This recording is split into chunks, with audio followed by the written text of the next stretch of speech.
Et le problème de ça, c'est que ça, parfois, il y a une dalidite qui se cache derrière ça aussi.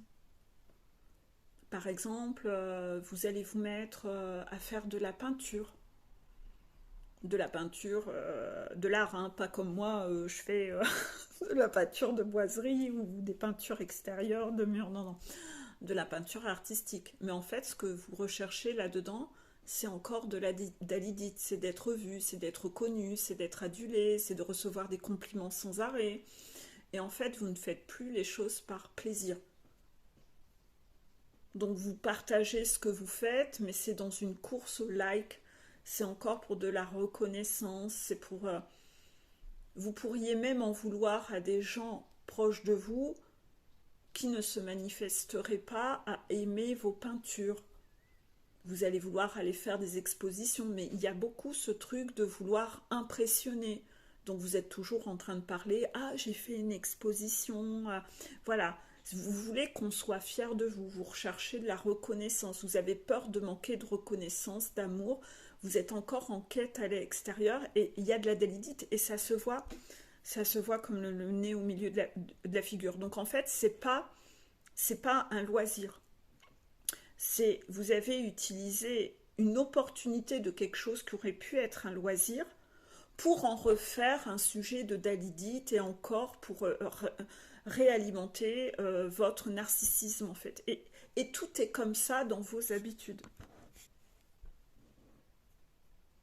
Des compétitions de chevaux, tout est pour l'histoire de la performance pour impressionner parce que sans ce truc que vous cherchez à recevoir, vous y voyez aucune valeur. Vous ne le faites pas par plaisir. Votre plaisir, c'est d'impressionner. Parce que s'il n'y a pas une compète, ça ne vous intéresse pas. Ça ne vous intéresse pas. Vous avez besoin de la compète, du classement, du résultat pour prouver que. C'est bon, tu m'as vu, j'ai les projecteurs sur moi, j'ai les flashs. Hey, je suis arrivé à un tel. La course à pied, ça peut vite virer comme ça. C'est-à-dire qu'au début, vous courez pour, euh, pour le plaisir, mais après, c'est la performance. Et donc, j'ai besoin de montrer ma performance. Vous avez vu, je vous impressionne. Ah, je vais aller faire un marathon. Ah, je vais aller faire un trail. Performance, en fait, vous ne faites pas par plaisir, vous le faites par performance. Parce que vous avez toujours besoin d'impressionner les autres, de prouver que. C'est là que est votre valeur. Et vous n'arrivez pas à couper de ça. Vous êtes addict, c'est une compensation.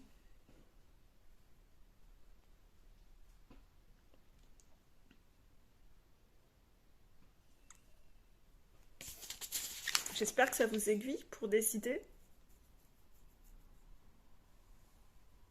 J'ai donné assez d'informations.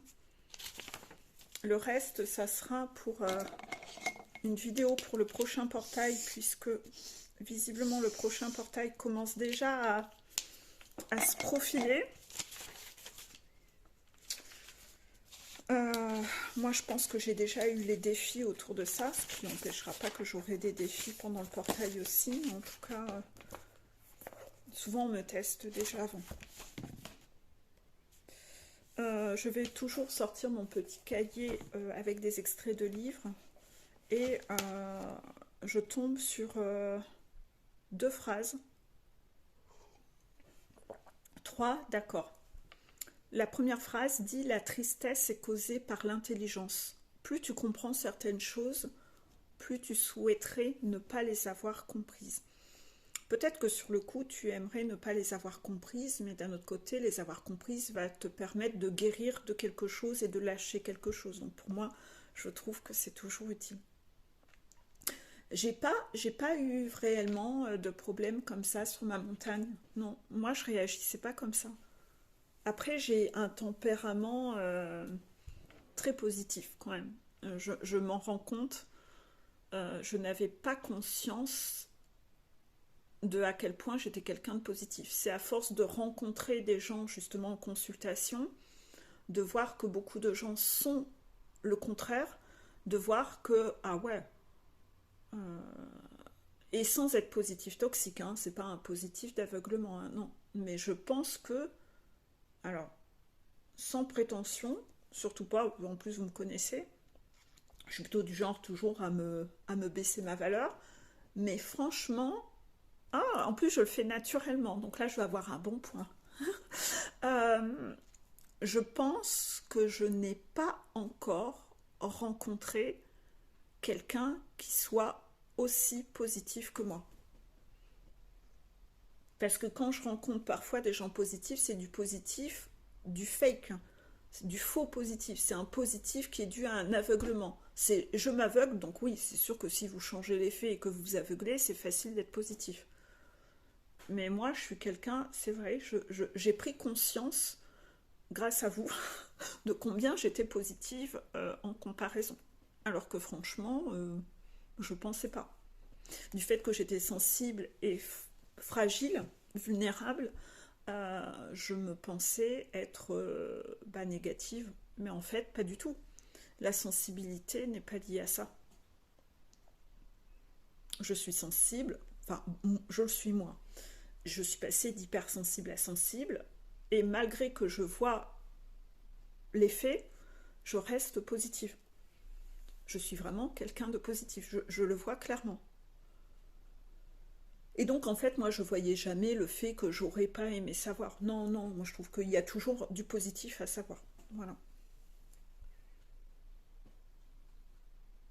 À part, peut-être, le sujet où, à un moment, j'aurais préféré ne pas recevoir les fléchettes et ne pas savoir ce qu'on pensait de moi. Oui, parce que c'est inconfortable, ça fait mal. Mais d'un autre côté, au moins, vous savez à quoi vous en tenir.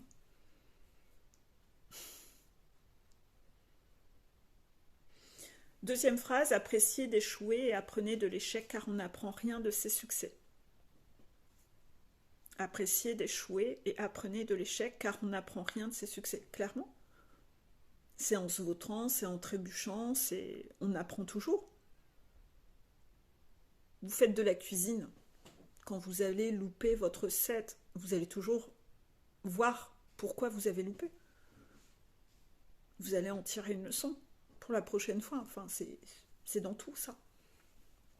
Il y a toujours du positif à en tirer. Troisième phrase, tu n'as rien à perdre tant que tu ne te perds pas. Alors en plus, cette phrase-là, moi, je l'ai au-dessus de mon bureau. Elle est là. Parce que ça, c'est une phrase sur laquelle on m'a demandé de travailler. Et ça doit faire 3 ou 4 mois. 3 ou 4 mois. Et j'ai cette phrase-là.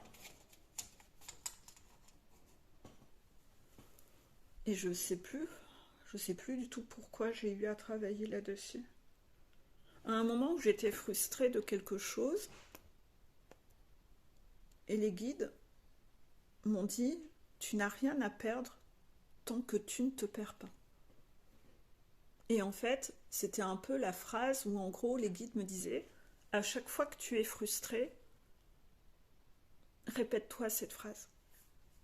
Tu n'as rien à perdre tant que toi tu ne te perds pas.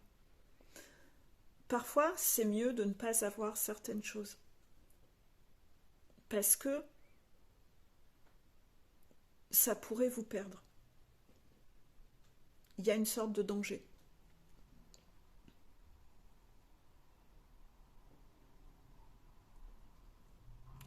Et ça, c'est dans tout. C'est dans tout. Si quelque chose n'est pas bon pour vous, parfois, vous ne l'aurez pas. Parce que ça n'est pas bon pour vous. Il y aurait un risque que vous vous perdiez. Ou, parfois, il faut que vous-même vous continuiez d'être plus solide, de développer des choses en vous pour dire que quand vous aurez ce truc-là, il n'y aura plus de risque que vous vous perdiez. Vous voyez ? Parce que l'arbre que vous êtes aura tellement des racines profondes que c'est ça qui sera prioritaire. Enfin, c'est votre personnalité qui sera toujours prioritaire dans vos choix. Et moi, c'est ça que je travaille depuis 3 ou 4 mois, vraiment en profondeur, mais profondeur de malade. Ça touche à des transgénérationnels, à des vies antérieures, donc je pourrais écrire un livre dessus. mais je vais vraiment très, très, très, très, très profond depuis des mois. Et tous ces trucs très, très profonds, je l'écris dans un livre, dans mon cahier de bilan semaine, vous savez, avec les phrases de la semaine. À chaque fois, je fais les phrases de la semaine, la chanson, et ensuite, il y a à peu près 2-3 pages de bilan de mes conscientisations ultra profondes, avec le transgénérationnel, etc. Je vais vraiment chercher profond. Voilà. On va essayer de choisir un extrait au hasard, d'accord? Je vais le fermer, puis on va ouvrir une page. Il y a 3 extraits dessus, je ne sais pas si c'est le premier, le deuxième ou le troisième. Le deuxième, d'accord. Donc le deuxième. On a besoin d'être accepté et aimé par autrui, mais on est incapable de s'accepter et de s'aimer soi-même. Plus on a d'amour-propre, moins on se maltraite. Se maltraiter provient d'un rejet de soi, celui-ci résultant d'une image de la perfection à laquelle il est impossible de se conformer. Oui, puisque la perfection n'existe pas. L'idée qu'on se fait de la perfection est la raison du rejet de soi-même. C'est à cause d'elle qu'on ne s'accepte pas tel qu'on est, ni les autres tels qu'ils sont. Oui, c'est à cause de toutes les croyances, et souvent les croyances viennent des règles et de la programmation que vous avez reçue dans votre enfance. C'est-à-dire qu'on vous dit « quelqu'un de parfait fait ci ». Quelqu'un de parfait fait ça. Et donc, en fait, on vous programme dans votre tête que la perfection, c'est ça. Et vous, à chaque fois, vous allez comparer votre façon d'être ou votre personnalité à ce Saint Graal et à chaque fois, vous vous trouvez pas assez, etc. Et souvent, vous allez perdre justement votre identité en chemin. Voilà, on en revient à la phrase « tu n'as rien à perdre tant que tu ne te perds pas ». Et en fait, tu perds ton identité. Plus tu grandis et quand tu deviens adulte, tu perds ton identité. Et quand on monte sa montagne, je m'intéresse beaucoup à vous parce qu'en fait, je veux connaître vos goûts et en fait, j'essaye de déconstruire tout ce qui n'est pas vous, tout ce qui est contradictoire avec qui vous êtes. Et en fait, je vous ramène à qui vous êtes. C'est ça mon but. C'est de vous ramener à qui vous êtes. Et de déprogrammer tout ce qu'on vous a mis dans la tête. J'essaye de vous libérer, c'est ça. J'essaye de vous libérer. Et vous le dites, hein, vous le sentez, hein, pour ceux qui sont en coaching avec moi depuis un certain temps, vous sentez que je vous ramène à qui vous êtes. Et vous-même, vous vous connaissez même plus. Vous avez perdu de vue qui vous étiez. Encore un autre ?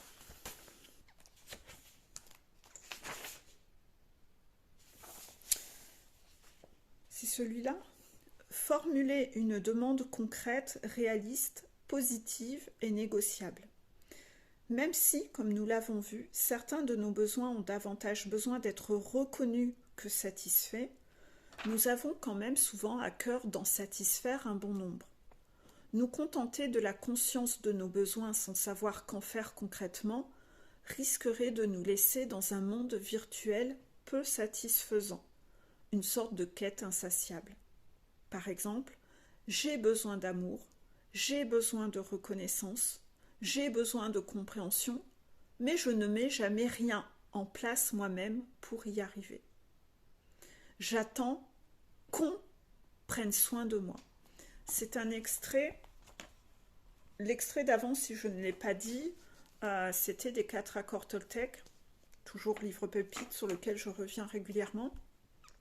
Et là, c'est un extrait de Thomas d'Ansembourg, cessez d'être gentil, soyez vrai. C'est ça, c'est que on attend que les autres viennent satisfaire nos besoins, mais nous, on ne met rien en place. On veut que ce soit l'extérieur. Et vous pourriez être comme ça. Beaucoup de gens sont comme ça. Moi, je ne m'aime pas, mais je veux que toi, tu m'aimes. Ça viendra combler le vide. Je ne fais rien pour atteindre un objectif, mais j'aimerais que les guides m'apportent le cadeau tout cuit. Vous ne vous battez pas pour vous. Donc, nous contenter de la conscience de nos besoins sans savoir quoi faire concrètement risquerait de nous laisser dans un monde virtuel, oui, dans la tête, perché. Et ça sera toujours peu satisfaisant.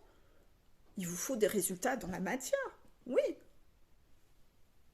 J'ai besoin d'amour, j'ai besoin de reconnaissance, j'ai besoin de compréhension, mais moi, je ne mets jamais rien en place moi-même pour y arriver. J'attends qu'on prenne soin de moi. Non, ça, c'est pas ok. C'est pour ça que vous avez beaucoup de peur du manque, c'est parce que vous n'agissez pas assez. Vous ne faites pas les choses, donc vous avez besoin que l'extérieur le fasse, donc vous êtes toujours dans vos peurs du manque.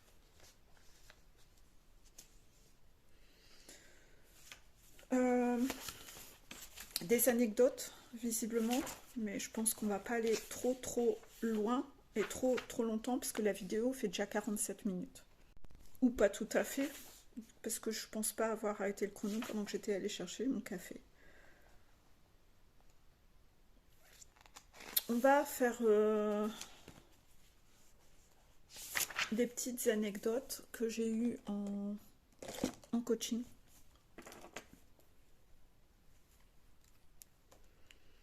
Un runner m'a dit à moi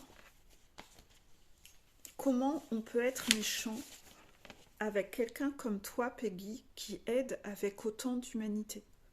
C'était quand j'ai témoigné des fléchettes que je recevais constamment. Ça m'a rendu triste pour toi. Je vois qu'il y a vraiment des gros connards. Et moi, j'ai une robe à paillettes à donner, car moi, je dois jeter la mienne. Je te la donne avec tout mon amour, car j'espère que tu t'autoriseras un jour à briller dans la tienne. Donc ça, c'est runner qui avait beaucoup de dalidite. Donc c'est pour ça que ce runner parle de la robe à paillettes. J'ai une robe à paillettes à donner, car moi, je dois jeter la mienne. Je te la donne avec tout mon amour, car j'espère que tu t'autoriseras un jour à briller dans la tienne. Oui, puisque moi, j'ai du mal aujourd'hui encore à me donner suffisamment de valeur, mais vous avez vu, j'ai fait du progrès, parce que tout à l'heure j'ai dit, j'ai encore rencontré personne d'aussi positif que moi. Ça, vous prenez ça il y a 3 mois, je l'aurais pas... J'étais incapable de voir ça, vous voyez, ou de le reconnaître. Donc je fais des efforts. Vous voyez, j'essaye vraiment de faire beaucoup d'efforts. Et ce runner me disait comment on peut être méchant avec quelqu'un comme toi qui aide avec autant d'humanité. Je ne vais pas vous cacher, quand j'ai un simple message comme ça, ça a tellement appuyé sur mon point sensible que je me suis écroulée en pleurs et je ne savais plus m'arrêter de pleurer. Il m'a fallu un temps de pause pour faire ma consultation. Parce que là, ça appuyait vraiment sur mon point ultra sensible de l'inconfort chez moi et que je travaille très profond actuellement. Voilà, donc merci beaucoup. Je ne sais pas pourquoi les guides voulaient que je vous en parle, je ne sais pas. Ensuite, j'ai eu un autre message en consultation. Je reproche à mes parents de ne pas m'avoir appris que l'argent ne fait pas tout. Je pensais que pour être heureux, il fallait être arrogant. Ah, c'est une femme. Je pensais que pour être heureux, il fallait être arrogante, comme elle, ma cousine. Faire du mal aux autres, écraser les autres, et qu'il fallait s'imposer. Donc là, on travaillait le lien à la cousine. Vous savez, j'ai mis beaucoup de synchronicité sur ça dans l'onglet communauté sur YouTube. Hein. Mes parents sont ensemble car il faut. Mais on ne sait pas pourquoi ils sont ensemble. Parce qu'il n'y a pas d'amour. On n'a pas laissé de place à ma personnalité dans cette famille. Voilà, je voulais vous remonter ce genre de témoignage aussi qui peut-être va vous tilter sur ce que ressent un enfant en voyant ses parents rester ensemble. Mais ils sont ensemble pourquoi ? Il n'y a pas d'amour, c'est pas inspirant, ça donne pas envie.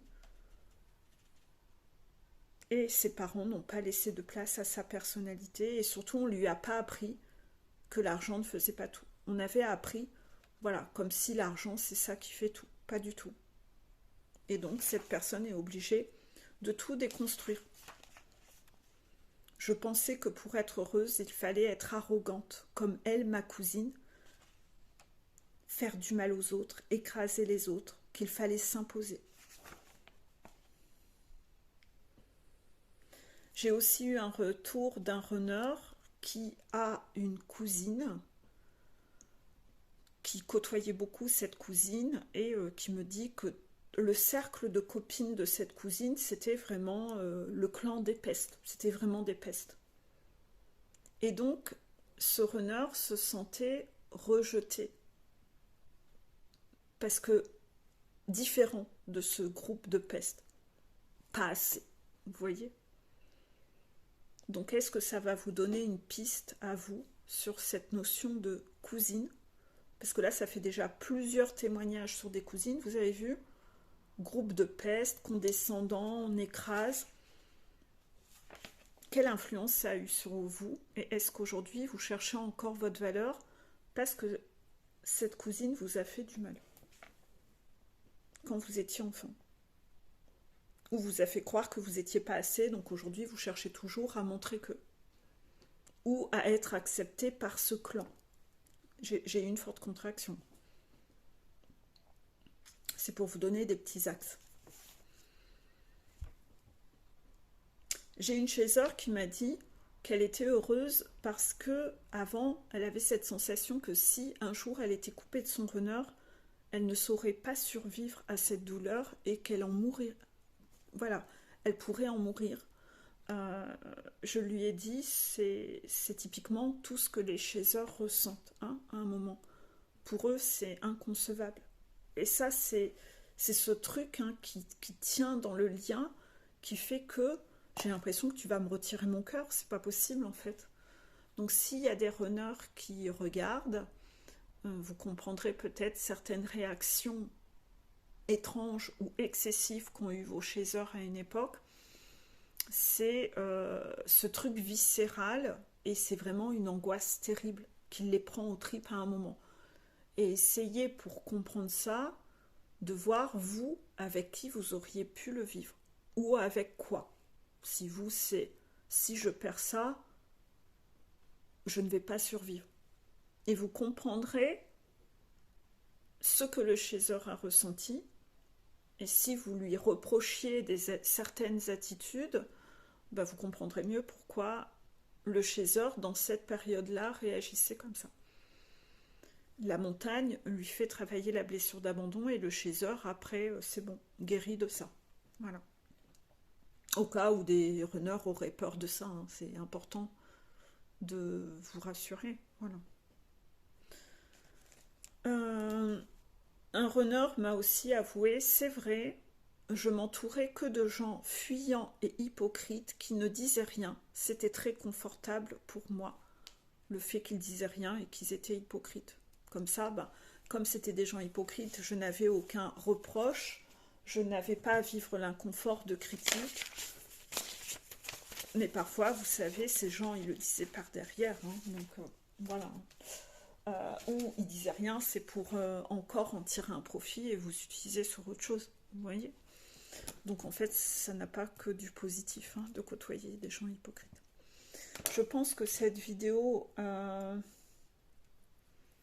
vous aider. N'oubliez pas que là, cette semaine, au moment où je tourne la vidéo, l'axe de la semaine, c'est tout ce que vous n'avez pas regardé en face qui vous retient prisonnier. La chanson de la semaine, c'était Les choses de Jean-Jacques Goldman. La phrase numéro 1 disait « Les êtres humains sont nés pour être aimés et les biens matériels fabriqués pour être utilisés. Et si le monde est à l'envers, c'est parce que les biens matériels sont aimés et les êtres humains utilisés. » Je répète, les êtres humains sont nés pour être aimés et les biens matériels fabriqués pour être utilisés. Si le monde est à l'envers, c'est parce que les biens matériels sont aimés et les êtres humains utilisés. Ensuite, il y a une phrase de moi, « Les enfants peuvent être heureux si les parents ont travaillé sur eux. »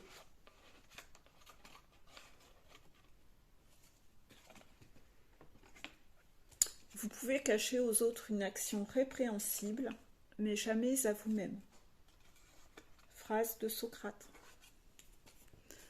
Elle faisait énormément d'efforts pour rendre les autres heureux, mais elle a réalisé qu'elle oubliait quelqu'un elle-même.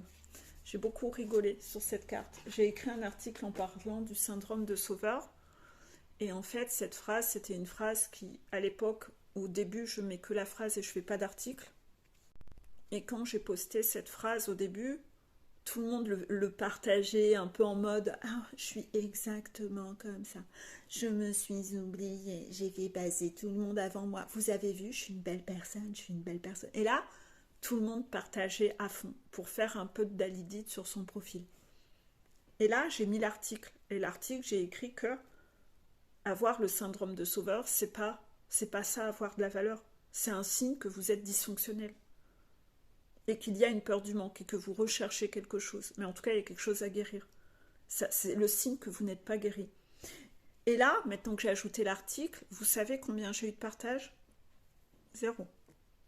0. Là, il n'y avait plus personne pour partager. Là, tant que c'était la phrase, je répète la phrase, elle faisait énormément d'efforts pour rendre les autres heureux. Mais elle a réalisé qu'elle oubliait quelqu'un, elle-même. Tant qu'il y avait que la phrase, ça vous mettait en valeur, voilà. Donc là, vous l'avez partagé, etc. Et je me rappelle comment ça avait été partagé de malade. Et quand j'ai écrit l'article, je me suis dit, je suis curieuse de voir combien il y aura de partage. Ben, 0. Là, il n'y a plus personne qui l'a ramené. Vous partagez souvent les choses par intérêt, par profit, mais pas par humilité. Vous le faites pour que ça vous mette en valeur ou pour en tirer un profit. Mais en fait, il n'y a pas eu de partage de cette phrase parce que l'article ne vous mettait pas en valeur. Et c'était très rigolo. C'était très rigolo à voir et à observer parce que je me doutais que c'était ce qui allait se passer, que l'ego aurait fait que... Alors, moi, je n'ai pas du tout pris à titre personnel, hein, mais j'ai vu le contraste. C'était juste ça. Il y a une seule personne qui a commenté d'ailleurs l'article, c'est Myriam, qui... a eu l'humilité de mettre un commentaire en disant que c'est ce qu'elle avait fait, elle, toute sa vie. Et je lui ai répondu, merci d'avoir fait ce retour avec humilité. C'est la seule personne qui a eu l'humilité d'assumer qu'elle avait été dans ce piège-là. Tous ceux qui avaient partagé à l'époque, là, il n'y avait plus personne, ça rasait les murs, ça se cachait. Merde, j'ai été... voilà, on m'a repéré, merde, je peux quand même pas partager ça sur mon profil, les gens vont savoir que je suis dysfonctionnelle, que je suis imparfait. Voilà, c'était très rigolo, très comique. Mais ça, je pense que typiquement, les guides ont repéré encore chez vous, encore ce genre de petits dysfonctionnements, c'est rien de méchant, hein, voilà. Mais voilà, je vous fais des gros bisous, à bientôt.